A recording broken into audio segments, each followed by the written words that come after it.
우리가 새로운 사람을 만나면 서로를 알아가기 위해서 또 상대방을 또 알기 위해서 이런저런 질문을 합니다. 고향이 어디고, 고등학교, 대학교, 취미가 뭐고, 좀 더 대화가 진전되면 이제 종교가 뭐고, 또 취미 생활이 뭐고, 또 한때는 또 혈액형이 뭔지를 또 물어보는 유행도 있었던 걸로 알고 있습니다. 상대방을 알고자 하는 의도도 분명히 있지만 그 이면에는 상대방과 어떤 공통분모를 찾아내서 연합하고자 하는, 뭔가 함께하고자 하는, 서로 간의 소속감을 느끼고자 하는 그러한 목적도 분명히 이면에 존재하는 것이죠. 어찌 보면은 우리가 사람들을 만나면 두려워하기도 하고 또는 불안해하는 그러한 측면도 있지만, 또 사람들과 연합하고 한 소속감을 느끼고자 하는 그러한 본능적인 모습도 우리에게 남아 있습니다. 그러니까 두려움과 또 서로 간의 소속감을 느끼고자 하는 공통적인 어떤 분모를 찾고자 하는 이런 양면성이 존재하는 것이죠. 그래서 우리 모든 인간은 어딘가에는 소속이 되어 있어야 되고요. 또 누군가와 어떤 관계를 맺고 있어야만 우리는 안정감을 누리고 또 우리가 불안하지 않고 어찌 보면 서로 의지하면서 이 땅을 살아가게 됩니다. 현대인들이 겪는 가장 보편적이면서도 가장 최악의 질병 가운데 하나가 외로움이라고 그렇게 진단을 합니다. 다른 말로 하면 어딘가에도 소속되지 않은 외로운 모습인 것이죠. 한국에서 간혹 기사 가운데 우리가 눈에 띄는 그런 표현 가운데서 가장 마음을 좀 아프게 하고 또 우리의 심령에 이렇게 좀 돌멩이를 던지는 것 같은 그러한 표현이 여러 가지가 있겠지만 저는 그 중에 하나가 독거노인이라는 표현입니다. 혼자 외롭게 쓸쓸하게 살아가는 노인들, 그 독거노인인 것이죠. 외로움, 사람들과의 관계도 많이 끊어진 상태에서 심지어는 소외되고 외면당하는 그런 독거노인들. 아마 이 땅에 존재하는 사람들 가운데서 가장 어려운 삶을 살아가는 그러한 계층의 사람들이 아닐까 이런 생각을 합니다. 우리 기독교인들은 어떨까요? 기독교인들은 외로운 존재가 아닌가요? 기독교인들은 우리가 이론적으로는 그리고 성경적으로는 결코 외로워서는 안 되는 존재임을 말하고 있습니다. 예수 그리스도를 믿는 성도는 예수님과 연합이 되어 있고요. 그리고 우리 기독교인들 자신이 사도 바울의 표현대로 의하면 성령의 전이기 때문에 우리 안에 성령을 통하여서 삼위일체 하나님이 거하십니다. 그리고 하나님께서는 우리에게 약속을 하시죠. 세상 끝날까지 너희와 함께 하겠다. 임마누엘의 하나님이 되어 주시겠다고 약속을 합니다.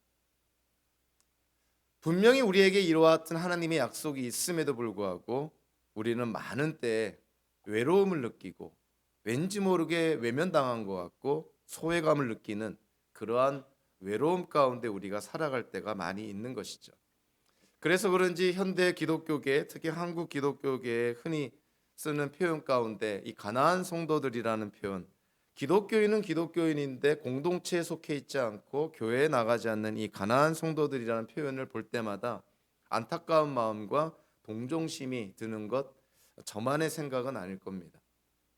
분명히 외로움과 소외감, 고독감 이런 것이 없어야만 되겠지만 사람이 완전하지가 않고 아직도 우리의 죄로 타락한 감정에서 우리가 자유로울 수 없기 때문에 우리는 상황에 따라서 하나님의 약속이 있음에도 불구하고 우리는 외롭기도 하고 소외감을 느끼기도 하고 또 사람들로부터 외면당한다는 그러한 생각이 들 때가 있는 것이죠. 사도 바울은 오늘 본문을 통해서 우리에게 다시 한번 확인시켜 줍니다. 기독교인들은 예수 그리스도 안에 있는 자들이고 예수 그리스도 안에 있는 자들에게 하나님이 약속하시는 삶이 있다는 거예요. 우리가 그러한 삶을 오늘의 말씀을 통해서 다시 한번 우리가 확인하면서 우리는 이러한 삶을 누리는 자들이구나.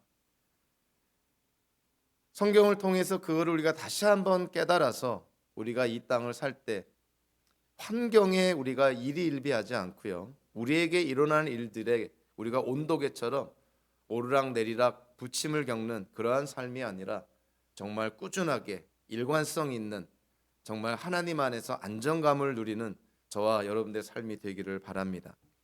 갈라디아서 3장 마지막 이 네 구절 26절부터 29절까지를요 우리가 함께 읽었지만 읽으면서 눈에 띄는 표현들이 있습니다. 이 짧은 성경 구절 안에 온통 그리스도로 묘사되어 있습니다. 아마 성경 신약 성경 어디에서도 이렇게 짧은 본문 안에 예수 그리스도에 대한 언급이 이렇게 많은 본문이 또 있을까 할 정도로 오늘 본문은 정말 온통 예수 그리스도에 관한 것입니다. 26절에서 여러분은 모두 그 믿음으로 말미암아 그리스도 예수 안에서 하나님의 자녀들입니다. 27절에서 여러분은 모두 세례를 받아 그리스도와 하나가 되고 그리스도를 옷으로 입은 사람들이기 때문입니다. 3절 후반부에서는 여러분 모두가 그리스도 예수 안에서 하나이기 때문입니다. 29절에서는 여러분이 그리스도께 속한 사람이면 여러분은 아브라함의 후손이요. 이 네 개의 성경 구절 안에서 이렇게 많은 예수 그리스도에 대한 언급을 합니다. 사도 바울이 지금 다른 복음을 쫓아가고 있고요. 그리고 그런 유대주의자들 또는 유대인들의 어떤 잘못된 주장 때문에 분명히 예수 그리스도 안에서 구원을 받고 의롭게 되고 하나님의 자녀로 이 땅을 살아가는 이 갈라디아 교인들이 다시금 율법으로 돌아가려고 하고 율법의 행위들이라고 표현된 할례를 행하고 안식일이며 이런 절기를 지키고 음식법을 지키는 어떤 그런 외적인 행위를 통해서 마치 유대인처럼 생활을 해야 구원을 받는 것처럼 그렇게 잘못된 거짓 복음에 이 갈라디아인들이 지금 실족하고 있는 그런 상황에서 사도 바울은 예수 그리스도를 강조합니다. 여러분들이 예수 그리스도 안에 있다는 것이죠. 믿음으로 예수 그리스도 안에 있으니 여러분들이 예수 그리스도에게로 세례를 받았고 또 예수 그리스도로 옷 입었고 그리고 예수 그리스도께 속한 사람입니다. 그러니까 흔들림이 없어야 된다는 것이죠. 사도 바울은 오늘 본문에서요. 예수 그리스도와 연합함으로 나타나는 세 가지 결과, 다르게 말하면 우리 기독교인들이 예수님을 믿음으로 예수 그리스도 안에서 누리는 하나님의 세 가지 축복을 우리가 발견하게 됩니다. 첫 번째로 26절과 27절에서 사도 바울이 강조한 첫 번째 예수 그리스도 안에서 우리가 누리는 축복은요.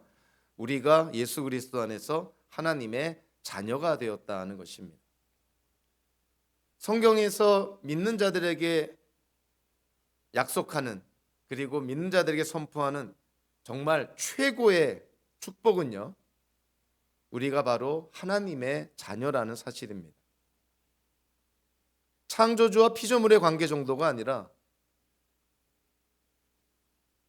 구원자와 죄인의 관계가 아니라요. 아버지와 자녀의 관계라는 것이에요. 창조주 하나님이 구원자 하나님이 심판자로 오실 하나님이 바로 저와 여러분들의 아버지가 되신다. 세상에 이런 축복이 또 있을까? 세상의 권력자의 자녀만 돼도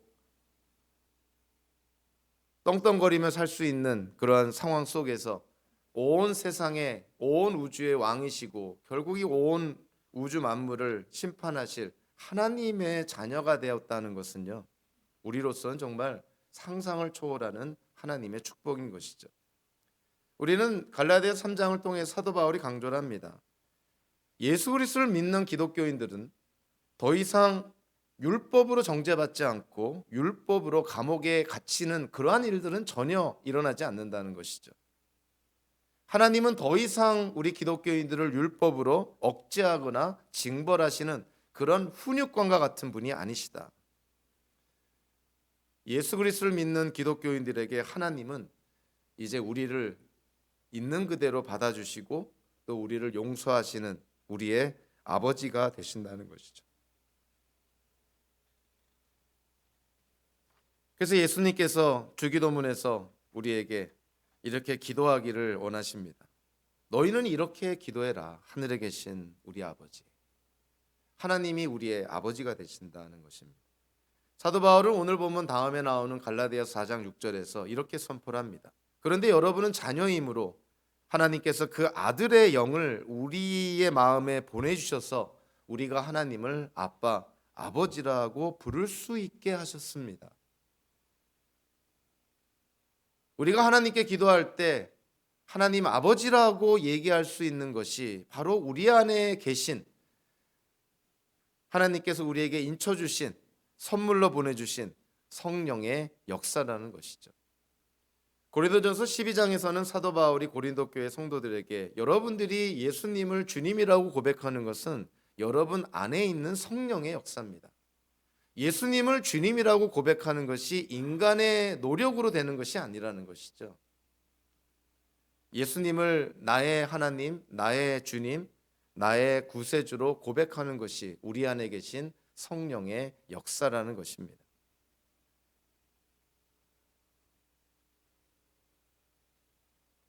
물론 하나님이 온 우주 만물을 지으신 창조주 하나님이시기 때문에 온 우주 만물의 왕이 되십니다.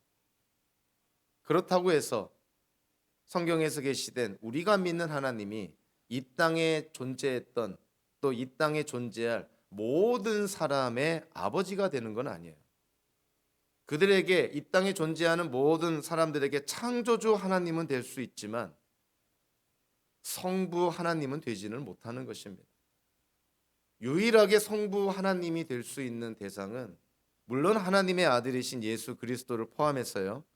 예수 그리스도를 믿음으로 하나님께서 허락하신 하나님의 자녀들만이 성부 하나님이 되어주시는 것이죠. 온 우주 만물의 창조주 하나님이 계시는 것과 마찬가지로 창세전에 만세전에 영원 속에서 하나님이 택하시고 부르시고 예정하신 하나님의 자녀들만이 아버지가 되어주시는 것입니다. 예수 그리스도가 하나님의 아들이고요. 모든 사람이 죄로 인해 율법의 저주 아래 있기 때문에 믿음으로 예수님과 연합하지 않고는 그 어느 누구도 하나님의 자녀가 될 수가 없습니다. 우리가 예수님을 믿는다고 한다면 예수 그리스도 안에 있는 것이고요. 예수님이 하나님의 아들이시니 하나님의 아들 되신 예수 그리스도 안에 있다면 우리도 하나님의 아들이라는 뜻인 것이죠. 즉 우리 모두가 예수 그리스도로 말미암아 하나님의 자녀가 되었다는 것입니다.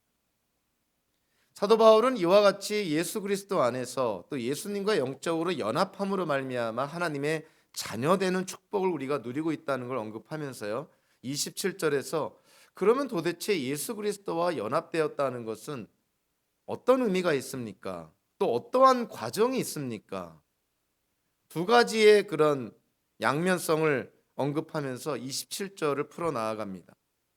27절에서 시작은 왜냐하면으로부터 시작이 돼야 되겠죠. 왜냐하면 여러분은 모두 세례를 받아 그리스도와 하나가 되고 그리스도를 옷으로 입은 사람들이기 때문입니다. 자, 이거를 좀 풀어서 번역을 했지만 헬라어 성경의 기초에서 우리가 다시 번역을 하면 사실은 이렇게 됩니다. 그리스도에게로 세례를 받았던 사람들은 그리스도로 옷 입었습니다. 그리스도로 옷 입었다. 사실은 이것이 주 동사인 것이죠. 옷 입었다. 그리스도로 옷 입었다. 누가 그리스도로 옷 입었냐면 예수 그리스도에게로 세례를 받았던 사람들. 그러니까 예수님과 연합했다는 것은 두 가지 의미로 우리에게 나타납니다. 예수님에게로 세례를 받은 사람, 그리고 예수님으로 옷 입은 사람. 자, 이 두 의미로 사도 바울이 설명을 합니다. 세례를 받았다, 예수님에게로 세례를 받았다 하는 것은 예수님과 연합이 됐다는 그런 측면에서 세례를 통해서 예수님의 죽음과 부활에 동참하고 연합했다는 것이죠. 이제는 예수님의 죽음과 부활이 그저 멀리 떨어져 있는 객관적인 사실에 그치는 것이 아니라 바로 나와 직접적인 관계가 있는 사건이라는 거예요. 그래서 사도 바울은 이거를 아주 영적으로 직접적으로 이렇게 표현하기도 합니다. 우리는 세례를 통해서 예수님과 함께 죽기도 했고 또 예수님과 함께 부활하기도 했다. 그리고 예수님과 함께 승천하여서 지금 하나님 나라에서 하늘에서 지금 예수님과 함께 자리하고 있다. 이렇게 묘사를 합니다. 뭐 요한계시록에서 당연히 그와 같이 언급을 하고 있고요. 예수님과 영적으로 연합됐다는 것은 우리의 이해를 초월하는 그런 측면을 강조하는 것이죠. 예수님의 죽음과 부활과 승천과 그리고 예수님의 보좌에 앉으심과 예수님의 통치까지도 예수님과 연합된 우리 성도들이 같이 지금 경험하고 있다는 것을 사도 바울이 강조를 합니다. 자, 그리스도로 옷 입었다. 옷을 입었다 하는 것은 뭔가 새로운 사람이 되었다. 새로운 신분의 사람이 되었다는 것을 강조하는 것이죠.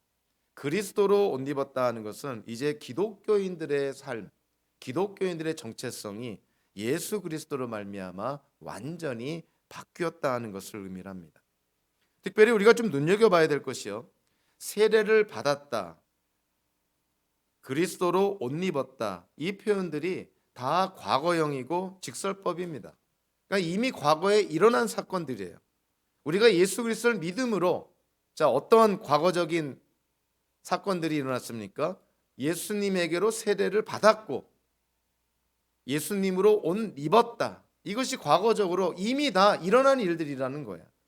왜 사도 바울이 여기서 이거를 과거적으로 표현했냐면, 지금 갈라디아 교인들이 이미 예수 믿고 구원과 영생을 받고 의롭게 되고 하나님의 자녀가 돼서 정말 새 사람이 됐는데도 자꾸만 그런 율법주의자들, 유대주의자들의 잘못된 가짜 복음에 유혹이 되고 미혹이 되어서 자꾸만 율법의 행위들로 돌아가려 하고 유대인처럼 행동하려고 하는 그러한 어리석음을 사도 바울이 안타까워하는 마음으로 과거적으로 표현합니다. 여러분들은 이미 세례를 받았고 이미 예수 그리스도로 옷 입은 새로운 사람이 되었습니다. 과거형으로 직설법적으로 표현하는 것이죠. 자, 그런데 여기서 우리가 좀 보완해서 이해를 해야 될 것이, 예수 그리스도로 옷 입었다, 즉 우리가 새로운 사람이 되었다는 것은 단회적인 사건으로 끝나는 것은 아닙니다. 사도 바울이 로마서나 에베소서나 골로새서에서 아주 중요한 표현을 하는데요, 주 예수 그리스도로 옷을 입으십시오, 이런 표현을 합니다. 에베소서에서는 새 사람을 입으십시오, 골로새서에서도 새 사람을 입으십시오, 이런 표현을 합니다. 갈라디아서에서는 그리스도로 옷을 입었다 하고 과거적으로 단회적인 사건으로 묘사하는데, 로마서나 또 에베소서나 골로새서에서는 현재형으로 명령법으로 언급을 합니다. 계속해서 예수 그리스도로 옷을 입어야 합니다. 갈라디아 교인들에게는 그들이 이미 예수 그리스도를 믿음으로 새 사람이 되었음을, 예수님과 연합되었음을 강조하기 위해서 과거적으로 표현했다면, 로마서나 에베소서나 골로새서에서는 사도 바울이 우리 예수 믿고 기독교인이 된 사람들은 예수님으로 옷을 입는 것이 한 번의 사건으로 단회적으로 끝나는 것이 아니라 그것이 우리의 일생 전체를 통해서 지속적으로 일어나야 됩니다. 한마디로 이거는 성화의 과정을 우리에게 강조하는 거라고 볼 수가 있는 것이죠. 예수 믿고 의롭게 되었습니다. 칭의, 의롭게 되었다. 과거적으로 직설법적으로 표현하죠. 이미 이루어진 사건이라는 것이죠. 근데 우리가 의롭게 된 자로서 이 땅을 거룩하게 살아야 된다고 했을 때는 이거는 명령이고 반복적이고 지속적으로 꾸준하게 해야 되는 것이에요.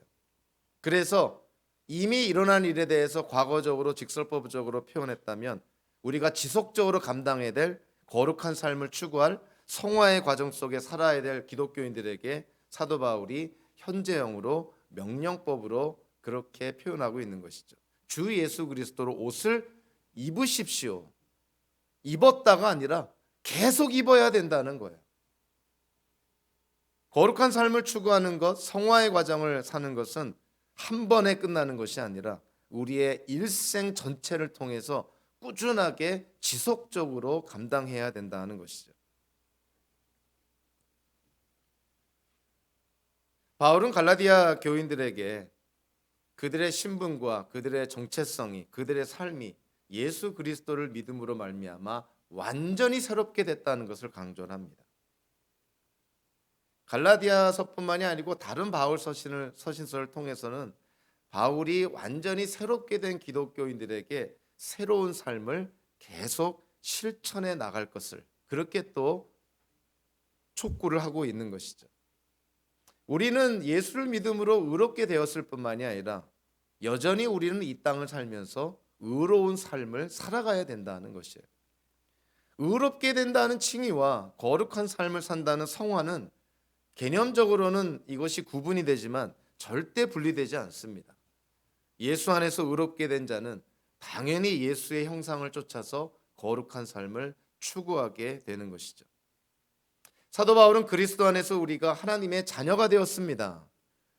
우리는 예수 그리스도에게로 세례를 받은 자요, 예수 그리스도로 옷 입은 완전히 브랜드 뉴 새로운 정체성과 새로운 신분을 가진 새로운 사람이 되었습니다.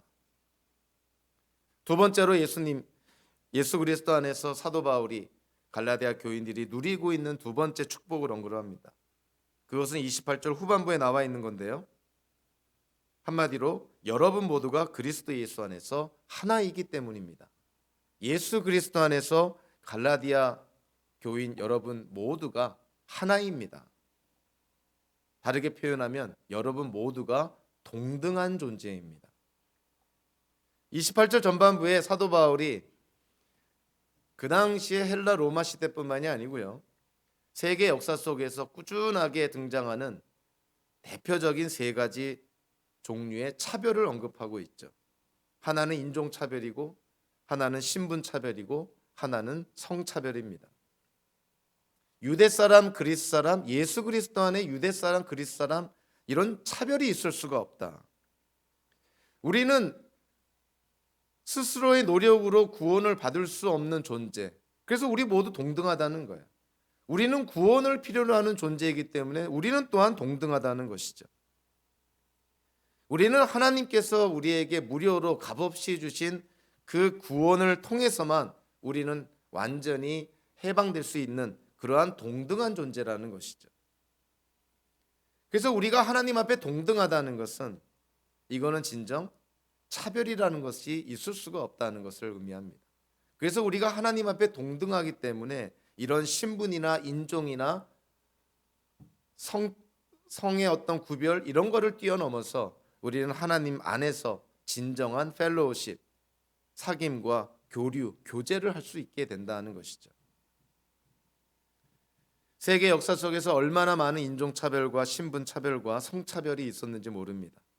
감사하게도 기독교라는 이 믿음의 종교로 말미암아 세계 역사 속에서 이런 인종차별, 신분차별, 성차별이 많이 극복이 되었던 건 사실인 것이죠. 잘못된 것이 눈에 두드러지긴 하지만 그러나 드러나지 않는 기독교가 세계 역사 속에 미친 선한 영향력은 이루 말할 수 없이 큽니다. 인종차별도 극복하는 데 도움이 됐고요, 신분차별도 그렇고요, 성차별도 마찬가지입니다. 적지 않은 페미니스트들이 바울 서신을 읽으면서 바울이 남성 우월주의자라는 그런 좀 억울한 평가를 내리는 걸 보게 되는데요. 사실 바울 서신서를 가만히 읽어보면 바울이야말로 그 당대를 뛰어넘는 시대를 앞서가는 차별의 폐지를 외친 선구자 같은 사람입니다. 인종차별이라는 거, 신분차별이라는 거, 성차별 이런 게 하나님 앞에서 있을 수가 없습니다. 물론 우리는 이해를 해야 됩니다. 하나님 안에서 인종도 분명히 구별되는 부분이 있고요, 사회의 여러 신분들도 분명히 구별이 됩니다. 남성과 여성도 분명히 구별이 되죠. 그러나 이것이 차별의 근거는 아니라는 거예요. 인종도 구별이 되고 신분도 구별이 되고 성도 구별이 되지만 하나님 앞에서 우리 모두가 동등하다는 것을 사도 바울이 특별히 강조하고 있는 것이죠. 세계 역사 속에서 영국과 미국의 노예제도라든가 인도의 카스트 제도, 또 유교의 산업공상, 또 기독교 안에서 왜곡된 수직적이고 계급적인 직분의식, 자 이러한 것들이 모든 차별의 그런 증상들, 차별의 모습들이라고 볼 수가 있는 것이죠. 그래서 우리 기독교인들이 정말 오늘의 말씀 속에서 우리의 삶 속에서 꼭 실천해야 될 것 중에 하나가 우리는 사람을 외적인 것을 통해서 차별해서는 절대로 안 되는 것이죠. 뭐 외적인 것뿐만이 아니고 내적인 것도 마찬가지고 영적인 것도 마찬가지죠. 모든 사람이 하나님의 형상대로 지음받았기 때문에 그 자체만으로 우리는 그들을 존중해야 되고 그들의 존엄성을 인정해 줘야 됩니다. 우리가 기독교인이기 때문에 영적인 우월감에 빠져서 믿지 않는 자들을 손가락질하거나 정죄하거나 심판하는 마음을 갖는 것은 결코 성경적이지 않습니다. 우리는 모든 사람을 존중할 수 있어야 되고 모든 사람의 인권을 또 인간으로서의 존엄성을 우리가 인정해 줘야 되는 것이죠. 하물며 기독교인들이 그와 같은 성경의 가르침대로 이 땅을 산다고 한다면 정말 소위 말하는 갑을 관계에 있어서 갑질을 한다거나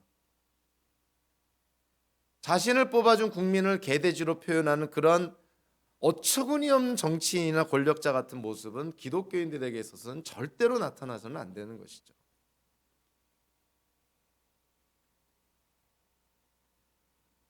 남성과 여성도 분명한 구분이 됩니다.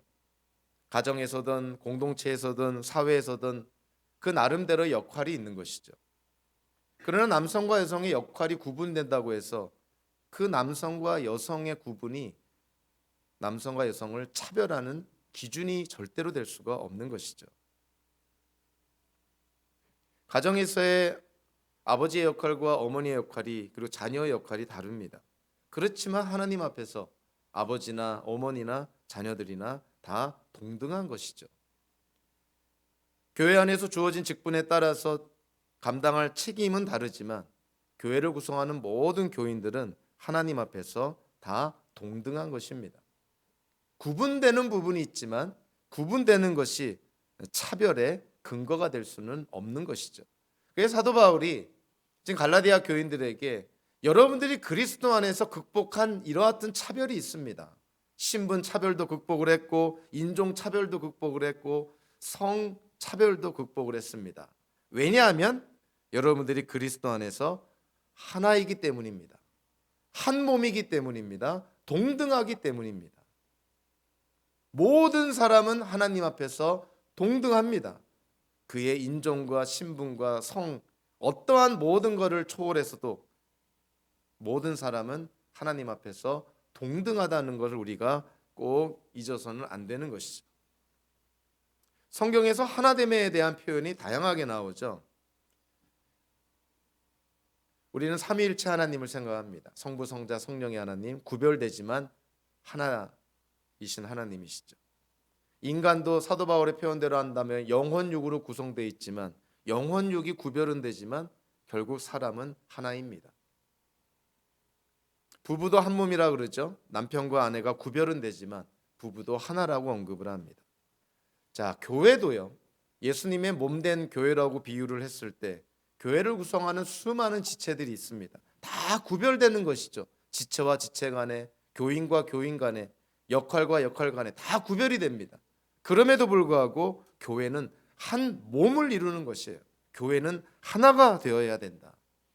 예수님께서 승천하시기 전에 이 십자가 사건이 일어나기 전에 성부 하나님께 대제사장적인 기도를 드릴 때 그 요한복음서 17장의 핵심적인 메시지가 뭐냐면은 하나님께서 성부와 성자 하나님이 하나인 것처럼 이 땅에 존재하는 기독교인들이 예수님의 제자들이 하나이기를 위해서 기도합니다. 그래서 하나됨이라는 것은 교회가 한 몸을 이루고 성도가 연합하고 하나됨을 이루는 것은 이거는 선택적인 것이 아니라 기독교인의 정체성과 관련이 있는 것이에요. 우리가 기독교인이라면 우리가 그리스도 안에 있다면 하나님과의 관계뿐만이 아니라 함께 그리스도 안에 있는 성도들 간의 관계에서도 우리는 하나가 되어야 되고 연합이 되어야 된다는 것이에요.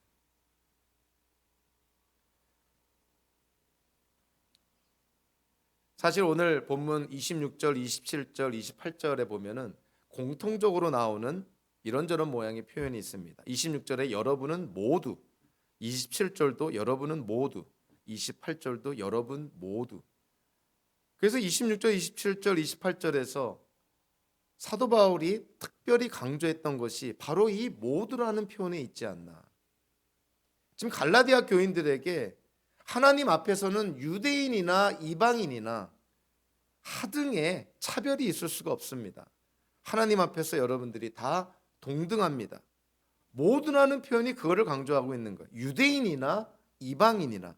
28절에서는 그것이 유대 사람이나 그리스 사람이나 종이나 자유인이나 남자나 여자나 이렇게 구체적으로 언급을 하면서 모든 사람이 하나님 앞에 동등합니다.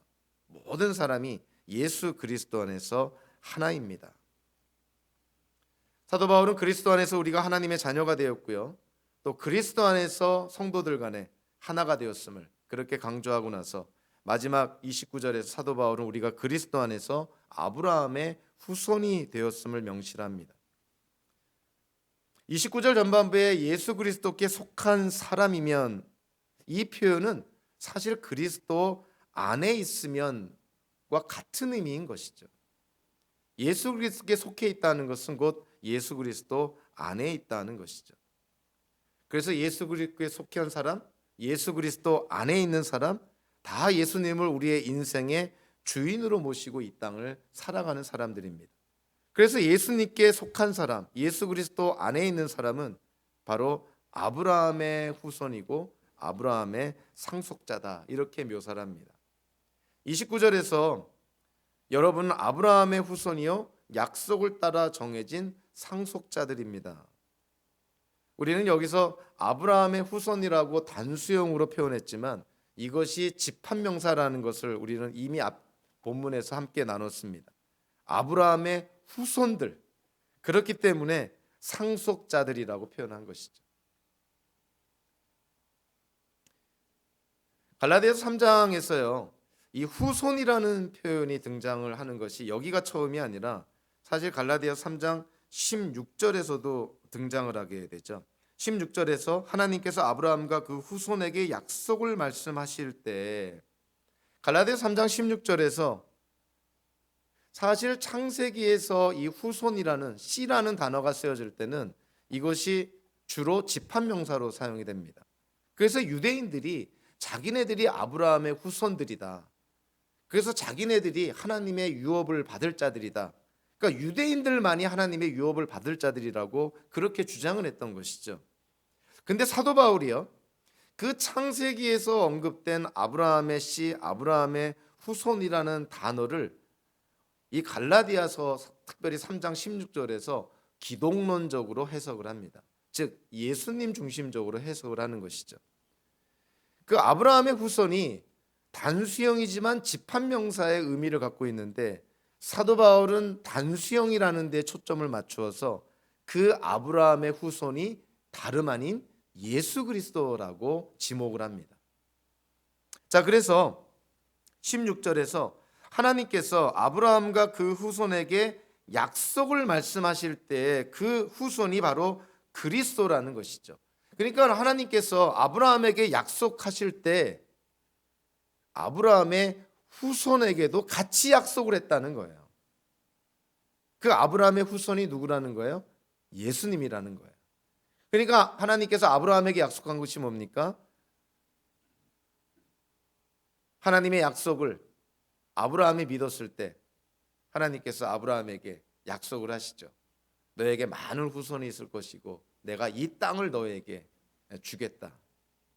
근데 그거를 신약 시대로 들어와서 사도 바울이 어떻게 이해를 하냐면 하나님께서 아브라함에게 약속하신 궁극적인 것은 바로 하나님을 믿음으로 의롭게 된다는 것이고 그리고 성령을 약속하셨다는 거예요.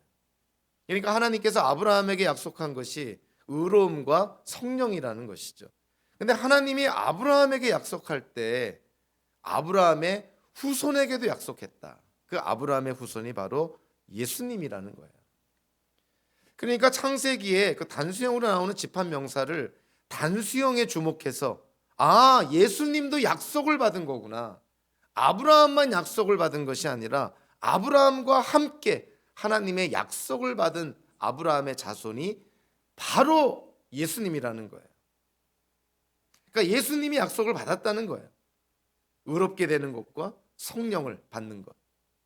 자, 그래서 사도 바울이 오늘 본문에서 뭐라고 말하고 있냐면 예수 그리스도께 속한 사람, 즉 예수님을 믿음으로 예수 그리스도 안에 있는 사람들은 바로 그 하나님의 약속을 받은 그 예수님 안에 있기 때문에 아브라함의 후손과 마찬가지다라고 그렇게 결론을 내리고 있는 것이죠. 그래서 29절에서 아브라함의 후손이라고 표현했을 때 여기서 아브라함의 후손은 아브라함의 후손들이라고 표현을 해야 되는 것이죠. 그러니까 이 후손이라는 이 단어가 갈라디아 3장 16절에서는 단수형에 주목해서 사도 바울이 해석을 했는데 29절에서는 다시금 복수형으로 해석을 합니다. 아, 예수 믿는 기독교인들이 이제는 예수 그리스도로 말미암아 아브라함의 후손들이 되었구나. 그러니까 같은 단어를 어떤 때는 복수형으로, 어떤 때는 단수형으로, 또 어떤 때는 복수형으로 이렇게 문맥에 따라서 해석을 하는 경우를 보게 됩니다. 그래서 어떤 성경학자는요, 사도 바울이 이렇게 창세기에 언급된 아브라함의 후손이라는 이 단어를 해석하는 것을 통해서 아, 이것이 문법적인 설명이다 이렇게 표현합니다. 복수형으로 쓰여졌던 것을 단수형으로 해석을 하고 다시 단수형으로 쓰여진 것을 복수형으로 다시 해석하는 그런 사도 바울의 해석을 보게 되는 것이죠. 아브라함의 후손이 예수 그리스도임을 강조했는데 그 예수 그리스도를 믿는 자들이 곧 아브라함의 후손들이라는 것을 사도 바울이 강조하고 있는 것이죠.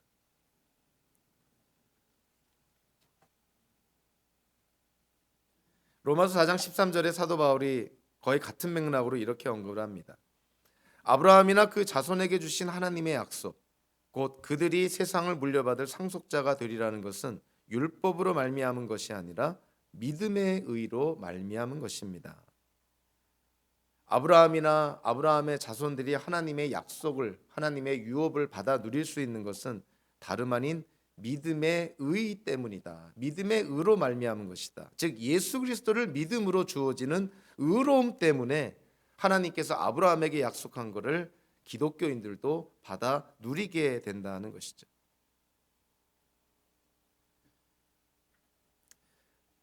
우리 세대의 현대인들은 인생은 의미가 없고 목적도 없는 어떤 일종의 무의미 철학에 빠져들곤 합니다.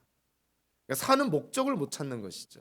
우리는 마치 그냥 거품 같은 그런 존재처럼 생각을 해서 어딘가에 소속되지 않는 그저 우연히 이 땅에 왔다가 일정 기간 살다가 또 그냥 존재도 없이 사라져버리는 어떤 그런 무의미한 그런 인생에 대한 철학에 빠져들곤 합니다. 그래서 적지 않은 젊은이들이 이러한 무의미함에 비관주의적이고 염세주의적인 인생관 때문에 심지어는 극단적인 선택을 하는 경우도 우리는 자주 보게 되는 것이죠. 근데 이런 현대인들에게 성경을 통해서 하나님이 주시는 기쁜 소식이 있습니다. 그것은 뭐냐면 예수 그리스도 안에서 주어지는 약속이 있는 것이죠. 소속되지 않는 현대인들, 무언가 강이나 바닷가에 떠돌아다니는 그냥 근거 없는 존재 같은 어떤 무의미함의 삶의 의미를, 목적을 찾지 못한 현대인들에게 성경은 예수 그리스도 안에서 우리가 소속될 수 있는 그런 기쁜 소식을 전해줍니다. 특별히 오늘 본문에서 사도 바울이 우리가 세 가지 측면에서 소속될 수 있음을 강조를 합니다. 하나는 영적인 측면이고, 하나는 사회적인 측면이고, 하나는 역사적인 측면이고요.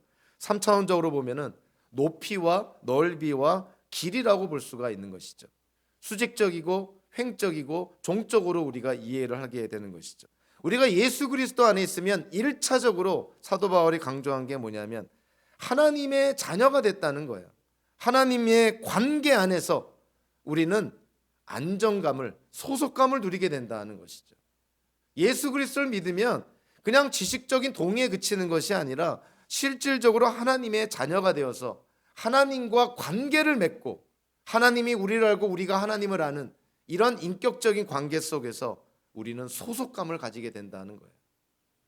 그뿐만이 아니라 예수 그리스도를 믿는 자들 간에, 성도들 간에, 교회 안에서 우리는 성도들과의 관계를 통해서 우리는 또한 횡적으로 넓이라는 측면에서 사회적인 측면에서 우리는 소속감을 가지게 됩니다. 기독교인들은 결코 외로울 수 없는 이유가 수직적으로 영적으로는 하나님과 관계를 맺고 있는 사람들이고 횡적으로 사회적으로는 예수를 믿는 기독교인들과 관계를 맺고 있는 사람들이에요. 더 나아가서 예수 그리스도를 믿는 자들은요, 오늘 어떠한 측면을 또 강조하냐면 종적인 측면 강조하는데 역사적으로 우리는 믿음의 조상들과 관계를 맺고 있다는 거예요. 오늘 본문에서 특별히 이 땅에 4,000년 전에 태어났던 아브라함과 우리가 관계가 있는 사람들이다. 세계 역사가 흘러갈 때 우리는 그저 아무런 의미 없이 이 땅에 태어나서 아무런 의미 없이 살다가 아무런 의미 없이 없어지는 그러한 존재가 아니라 세계의 역사 속에서 세계 역사가 연결되어 있는 것처럼 우리도 그 연결선상에 어딘가에 소속되어 있다는 거예요. 그래서 오늘 본문의 사도 바울이 여러분들이 그리스도 예수 안에 있으면, 여러분들이 예수님을 믿는다면 여러분들은 아브라함과 관계가 있습니다. 비록 만난 적도 없고 본 적도 없지만 4,000년 넘는 시간의 간격이 있지만 여러분들은 아브라함의 후손입니다. 즉 아브라함의 영적 후손입니다. 역사적으로 관계가 있다는 것이죠. 기독교인들은 그래서 소속감을 갖고 있는 사람들이에요. 하나님과의 관계 속에서, 같은 기독교인들과의 관계 속에서, 그리고 역사적인 측면에서 우리는 소속감이 있는 사람들이라는 것이죠. 그래서 우리는 이 땅을 살면서 일반인들이 경험하는 외로움과 소외감과 또 외면되는 독립감, 이런 것들을 우리는 극복을 해야 되는 것입니다. 하나님께서 우리에게 약속해 주시기 때문인 것이죠. 좀 비정하게 표현하면요, 어차피 우리는 이 땅에 태어난 우리 모두는 결국은 혼자입니다. 결국은 혼자예요. 부모로부터 태어났지만, 형제 자매가 있지만, 결혼해서 아내가 있고 또 자녀들도 낳지만, 후손들도 있겠지만 결국은 우리는 혼자라는 사실이에요. 결국 혼자 와서 결국 혼자 남게 되는 인생, 그러한 고독한 인생이 바로 모든 사람들이 처할 수밖에 없는 운명적인 인생인 것이죠. 그러나 그 가운데서 하나님께서 창세전에 택한 사람들이 있습니다. 그들을 택해서 하나님과 관계를 맺게 하시고 택함받은 자들 간의 관계를 맺게 하시고 그 세계 역사 속에 하나님께 택함받은 모든 사람들과 역사적으로 관계를 맺게 합니다. 예수 그리스도를 믿는 기독교인들은 결코 외로운 존재가 아니라는 것이죠. 이미 우리 안에 성령을 통해서 삼위일체 하나님이 우리와 함께 거하고 계시는 임마누엘의 하나님을 우리는 모시고 살아가고 있다는 것입니다. 이와 같은 하나님께서 약속하신 기쁜 소식, 축복을 누릴 수 있는 오직 유일한 방법은 예수 그리스도를 믿는 것입니다. 그래서 갈라디아서에서 처음부터 마지막까지 예수님을 믿어야 됨을, 우리가 예수님을 믿어야 의롭게 됨을, 우리가 예수님을 믿어야만 예수 그리스도 안에 있게 되고 예수 그리스도 안에 있어야 우리가 하나님의 자녀가 됨을 강조하는 것이죠. 저와 여러분들 예수 그리스도를 믿음으로 하나님의 예수 그리스도 안에 있음을 확신하는 자들은 그와 같은 사실에 하나님께 기뻐하며 감사하는 삶을 살기를 바라고요. 혹여라도 아직 예수 그리스도를 믿지 않아서 예수 그리스도 안에 있음을 확신하지 못하는 사람들은 늦기 전에 지금이라도, 오늘이라도 예수님께 대한 온전한 신앙 고백을 통해서 예수 그리스도 안에 거하면서 오늘 본문이 주시는 하나님의 축복을 온전히 누리게 되시기를 주님의 이름으로 축원합니다. 기도하겠습니다. 사랑의 하나님, 감사합니다.